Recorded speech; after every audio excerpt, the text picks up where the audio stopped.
Esta cumbre iberoamericana, desde su creación en 1991, es la primera vez que se celebra en Ecuador. El nombre completo de estos encuentros es Cumbre Iberoamericana de Jefes y Jefas de Estado y de Gobierno. Pero ¿puede haber cumbre de jefes de Estado sin jefes de Estado? Se lo preguntamos al doctor Mauricio Gándara, internacionalista. Doctor Gándara, de 22 jefes de Estado, resulta que van a venir apenas 4 y el presidente Noboa, para que la cuenta pues no resulte impar. ¿Qué significan estas ausencias? Buenos días. Buenos días, don Lenin. Es desastroso en realidad, es penoso, mejor que desastroso, el ver que no han concurrido los jefes de Estado en un número apreciable. Nos toca averiguar, indagar por qué ha ocurrido esto.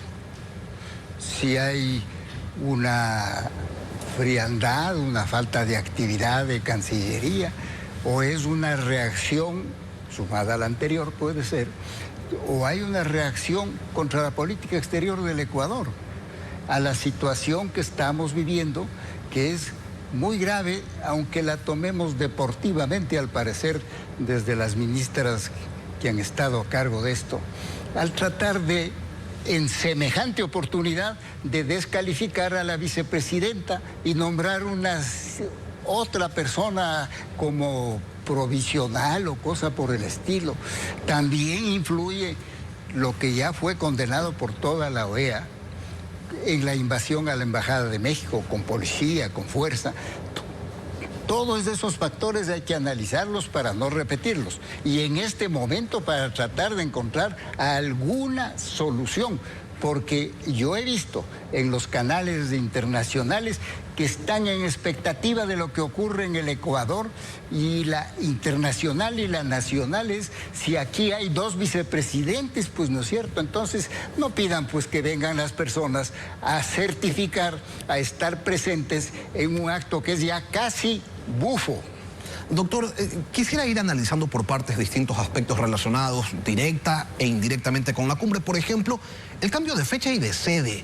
Originalmente la cita se iba a desarrollar el 29 de noviembre, así lo anunció el gobierno anterior, y sin que me dé explicación alguna, pues se la adelantó 15 días sin tomar en cuenta que otros encuentros internacionales se iban a desarrollar, como por ejemplo la cumbre Asia-Pacífico en Perú, que va a contar con la presidencia de Joe Biden y de Xi Jinping, la cumbre del G20 en Brasil, que se desarrollará la próxima semana. Y decíamos cambio de sede porque también originalmente esta cumbre iberoamericana se iba a desarrollar en la capital de la República, pero luego se dijo que se había seleccionado a Cuenca como una retribución, lo dijo el presidente Noboa, a su comportamiento electoral en la segunda vuelta.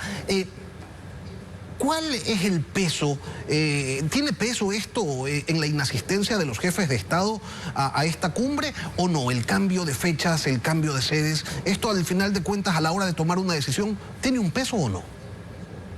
Pero por supuesto, pues cada jefe de Estado, de gobierno, como sea el caso, cada uno de ellos tiene una agenda y prevista con meses, y no puedes ser en ocasiones hasta de un año, cosa por el estilo.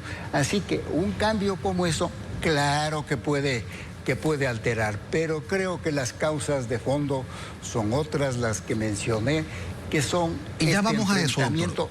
Y ya vamos a eso. Pero quiero preguntarle también... Pero quiero preguntarle también si la liviandad de Ecuador en el escenario internacional, su falta de definición en la geopolítica, la falta de sólidas relaciones personales del presidente Noboa con otros jefes de Estado de la región, suman a la hora de determinar si un presidente o presidenta se moviliza a otro país a un evento como este.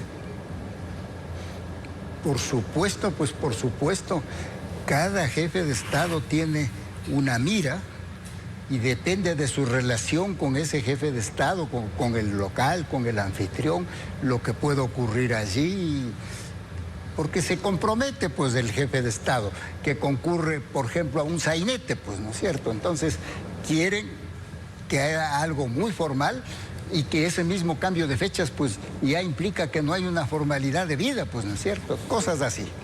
Pero creo que las de fondo son las las graves. Doctor, pero vamos identificando cuáles son esas zonas de calor, los espacios de interés, el plantaje del gobierno ecuatoriano en el escenario geopolítico. La pregunta sería si una cumbre de presidentes sin presidentes es el reflejo de cómo se maneja la política exterior del país, de su capacidad de gestión, de su efectividad quizás. Por supuesto que sí, porque depende de la respetabilidad del país y sobre todo, dada en ese momento, si hay una conducción de la política exterior razonable, equilibrada, no importa si izquierda o derecha, pero equilibrada, clara. Todo eso influye, don Lenin, todo eso influye. Ningún mandatario de izquierda va a estar presente en Cuenca. No faltará quien diga que se trata de una acción política concertada contra un gobierno que no es de esa tendencia. ¿Cabe esa reflexión? Me parece que no puede alterarse por alguna información, pero acababa de oír que no viene el de Paraguay, que le entiendo más bien como un hombre de derecha, el del Uruguay es de derecha, así es que el de Argentina, ni digamos, así es que son otras cosas las que han influido probablemente. Y estas ausencias... Este fiasco de... ¿Y estas ausencias, doctor Gándara, se pueden considerar un traspié, un fracaso de la cumbre? ¿O da lo mismo que no venga Petro, que no venga Lula, que no venga Milei, que no venga Bukele? Aunque, bueno, de Milei Noboa dijo en una entrevista con Gillian Anderson que no sabía por qué se creía tan genial, ¿no? Y de Bukele en esa misma entrevista dijo que era un arrogante, que quería todo el poder para sí, para hacer rica a su familia. Entonces, doctor Gándara, quizás al presidente Noboa que no vengan esos mandatarios no le importe mucho. Pero a los ecuatorianos sí nos importa y mucho, pues, ¿no es cierto? Todas esas cosas, los conceptos sobre otras personas, otros jefes de Estado, dados en esa entrevista que la tomó muy casualmente el presidente ante el periodista muy famoso del New Yorker, todas esas confidencias que les iba haciendo, sin saber que el otro era un periodista que iba a repetir paso por paso, palabra por palabra, los conceptos que tenía sobre los otros jefes de Estado.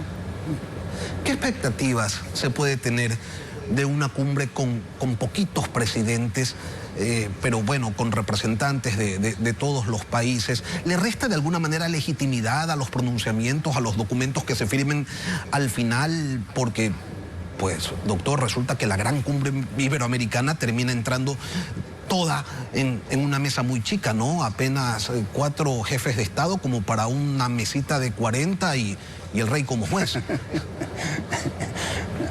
Sí, algo así resulta, don Lenin, pero no he visto un fracaso igual al que estamos viviendo. Y ojalá no le convirtamos en sainete.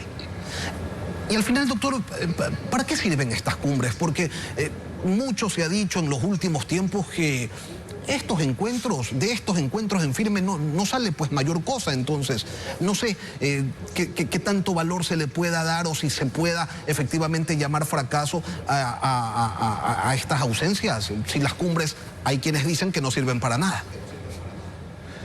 Todo eso puede ser, pero si usted lo ha organizado, tiene que resultarle bien.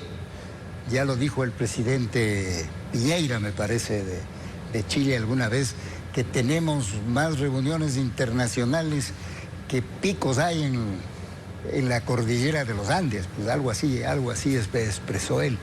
Pero si se hacen, tienen un objeto. Y aquí vemos que España lo ha tomado con gran responsabilidad y viene el propio rey de España, aunque no haya venido el primer ministro o el presidente, como es hoy día el que gobierna en España. Pero ciertamente habrán evaluado mucho antes de dar su negativa, antes de no aceptar, y al ver que existe un ambiente muy peligroso en el Ecuador, muy poco respetable. Lo que usted plantea, doctor, es que son temas de política interna los que terminan finalmente generando esta ausencia de mandatarios en esta cumbre internacional. Ha mencionado el tema de la incursión en la embajada mexicana, ha mencionado el tema de la vicepresidenta y quizás también haya otros asuntos ahí en medio que terminan, no sé, ahuyentando a los jefes de Estado de otras naciones. Por supuesto, por supuesto. Todo eso está pesado, cuidadosamente, en la elaboración de la política internacional, pues se pesan las cosas como diamantes, ¿no es cierto? Los pros y los contras. Aquí los contras parece que han prevalecido. Y aunque usted ya me anticipa que podremos tratar los temas, pero si ven que el anfitrión está en problemas, no quieren venir a estar en medio de un problema, ¿no es cierto? Que es el caso de las vicepresidentas. ¿Y esto es cómo subsanarlo de alguna manera, doctor, o ya está jugada esta mano? Yo creo que en algo se podría subsanar. ¿Cómo? Dejando sin efecto, por ejemplo, básicamente que la ministra del Trabajo retire esa cosa horrenda en que no he oído a ningún constitucionalista, abogado de prestigio, que esté de acuerdo que por medio de una reunión de ministras le sancionen a la vicepresidenta de la República y le llame el propio jefe del Comando Conjunto en frente del ministro de Defensa, que le llame expresidenta, como que ya hubiese sido destituida la presidenta, ¿no es cierto? Entonces, si hubiera el coraje, la valentía para que la ministra deje sin efecto su resolución, eso aliviaría en mucho lo que está ocurriendo. Y usted, que es hombre de prensa, y yo que sigo la prensa y la prensa internacional, estoy viendo pues las más grandes o más graves especulaciones sobre el problema interno que tiene en el Ecuador en los canales internacionales, en la prensa internacional. Doctor, pero usted está hablando de subsanar la empañada imagen internacional del país. Sin embargo, la cumbre fracasada está, ¿o no? Pero puede estar más fracasada si entramos en un asunto ridículo, porque una cosa es tener una conferencia que la podríamos llamar pobre, menguada, pero no ridícula. Mauricio Gándara, internacionalista. Doctor, gracias por acompañarnos esta mañana aquí en Contacto Directo. Gracias, don Lenin.